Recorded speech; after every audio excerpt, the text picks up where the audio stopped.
students. Welcome to Electricity and Magnetism course, lecture number 52. I'm Dr. Pervez Ahmed, and this lecture we will discuss about the RLC circuits. So आइए आज के lecture की तरफ जाते हैं. जिस तरह के आप फिगर में देख सकते हैं कि RLC सर्किट हमारे पास वो सर्किट्स होता है जिसमें रेजिस्टर, जिस तरह यहाँ पर आप देख सकते हैं रेजिस्टर, कैपेसिटर और इंडक्टर, वो तीनों के तीनों एक साथ वो लगे होते हैं. ऐसे सर्किट को जिसमें रेजिस्टर, इंडक्टर और कैपेसिटर्स एक साथ लगे होते हैं, हम इसको कहते हैं RLC सर्किट. ठीक है. Assume that the resistor represent the total resistance of the circuit. और इसी सर्किट के अंदर हम एज्यूम करते हैं कि जो रेजिस्टर लगा होता है वो सर्किट के सारे जो रेजिस्टेंस है उसको रिप्रेजेंट वो करता है. ठीक है. इस सर्किट को हम एनालाइज कैसे करते हैं? When analysing the RLC circuit we say that the total energy is not constant. कि सर्किट की जो टोटल एनर्जी है वो कांस्टेंट नहीं होती. क्यों नहीं होती? Since there is a transformation to internal energy and the resistance at the rate of du by dt is equal to minus I square r. क्योंकि हम इसमें कहते हैं कि कुछ एनर्जी की ट्रांसफॉर्मेशंस होती है. अब यहाँ पर हम कहते हैं कि जो टोटल एनर्जी है आरएलसी सर्किट्स में वो कांस्टेंट नहीं होती. और इसकी जो रीज़न हम बताते हैं वो रीज़न यही है कि एनर्जी की ट्रांसफॉर्मेशन होती है इंटरनल एनर्जी में.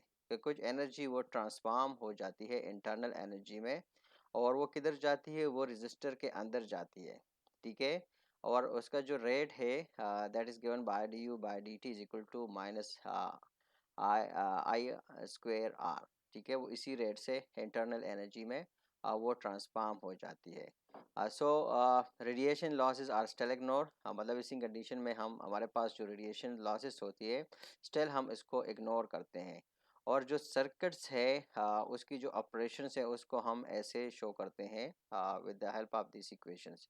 ये जो इक्वेशंस है ये बेसिकली क्या करता है? ये जो सर्किट ऑपरेशंस है ये उसको रिप्रेजेंट करता है. That is L d square q over d t square plus R d q over d t plus q over C is equal to zero. ये जो इक्वेशन है this basically represent the circuit operation. ये circuits के operations को जाहिर करता है.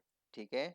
जो RLC सर्किट्स है इसकी हम थोड़ी सी कंपैरिजन करते हैं टू डैम्प्ड ऑसिलेटर्स. तो हम कहते हैं कि जो RLC सर्किट है इसे analogous to a damped harmonic oscillators. कब एक कंडीशन है हमारे पास कि हम कहते हैं कि ये सर्किट डैम हार्मोनिक ऑसिलेटर के तरह वो बिहेव करते हैं. और उसके लिए हम कंडीशन रखते हैं. वो कंडीशन क्या है कि when R is equal to zero, मतलब जब सर्किट में हम कहते हैं कि हमारे पास आर की वैल्यू वो ज़ीरो है, this circuit reduces to an LC circuit. सारी बात है कि यहाँ पर आर को हम रिमूव करते हैं. आर ज़ीरो का मतलब है कि आर को हम रिज्यू करते हैं. जो सर्किट है वो एलसी सर्किट बन जाएगा and is equal to no damping and mechanical oscillations. ठीक है. तो वहाँ पर जो हमारे पास जो ऑसिलेशंस होगी वो डैम्पिंग मैकेनिकल ऑसिलेशंस वो नहीं होगी, क्योंकि उसमें आप रेजिस्टेंस नहीं रहा. व्हेन आर इज स्मॉल, अब दूसरी कंडीशन हम पुट करते हैं कि अगर हमारे पास आर हो लेकिन आर की वैल्यू स्मॉल हो, then the RLC circuit is analogous to light damping and mechanical oscillator. ठीक है. वो फिर ये जो सर्किट है हमारे पास RLC सर्किट होगा वो बिल्कुल एनालॉगस होगा लाइट डैम्पिंग के जो मैकेनिकल ऑसिलेटर्स में होता है. मतलब जो मैकेनिकल ऑसिलेटर्स में लाइट डैम्पिंग होती है तो RLC सर्किट फिर इसके एनालॉगस होगा. और कंडीशन क्या होगी? कंडीशन ये होगी कि जब हमारे पास जो आर की वैल्यू है अगर वो स्मॉल हो तो. और इसी कंडीशन में जो चार्ज के लिए हमारे पास इक्वेशन होगा that will be equal to q maximum exponential minus R t over two L cos omega t. ठीक है. ये हमारे पास फिर चार्ज के लिए ये रिलेशन होगा. बी रिमेंबर यहाँ पर जो ओमेगा है with subscript D is the angular frequency of the oscillations for the circuit. ठीक है. ये सर्किट के लिए हमारे पास फ्रीक्वेंसी है, एंगुलर फ्रीक्वेंसी है, और इसकी जो वैल्यू है that is given by this relations. That is omega की जो वैल्यू है that is equal to under root 1/LC minus R/2L whole square. ठीक है, ये हमारे पास ओमेगा की वैल्यू है। ठीक है, so when R is very large, अब ज़ीरो और स्मॉल के लिए तो हमने मेंशन किया कि कंडीशन क्या होगी। अब अगर हम कहते हैं कि आर की वैल्यू बहुत ज़्यादा है, so the oscillation damp out very rapidly. ठीक है, so there is a critical value of R above which no oscillation occur. ठीक है, अब हम कहते हैं कि अगर आर की वैल्यू लार्ज होगी सो ऑसिलेशंस जो है वो वेरी रैपिडली जो ऑसिलेशन डैम्प है they will out very rapidly. ठीक है, और यहाँ पर हम कहते हैं कि there is a critical value of R, कि आर की एक क्रिटिकल वैल्यू होती है विच नो ऑसिलेशन आकर, जहाँ पर फिर कोई ऑसिलेशंस हमारे पास वो नहीं होती। ठीक है, और वो जो क्रिटिकल वैल्यू है that is given by R C that is equal to under root 4L/C। ये हमारे पास आर की क्रिटिकल वैल्यू है कि अगर आर की वैल्यू इस वैल्यू के बराबर हो जाए तो फिर हम कहते हैं कि above this value we have no oscillation at all. ठीक है, सो हमारे पास ये कंडीशन है कि एफ जो नॉर्मल रेजिस्टेंस है that is equal to the critical value of the R, so the circuit is said to be critically damped. तो इस कंडीशन में जो हमारे पास सर्किट होता है हम कहते हैं कि इट्स क्रिटिकली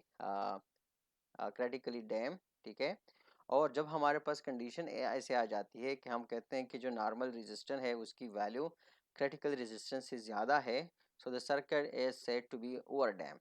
तो वहाँ पर हम सर्किट को कहेंगे कि ये सर्किट हमारे पास ओवर डैम सर्किट है। ठीक है, सो यहाँ पर इसी ग्राफ में आप देख सकते हैं कि मैक्सिमम वैल्यू आप क्यों डिक्रीजेज आफ्टर ईच ऑसिलेशंस। यहाँ पर देखते हैं कि हमारे पास करंट जो है सॉरी जो चार्ज है वो ऑसिलेट कर रही है सर्किट में।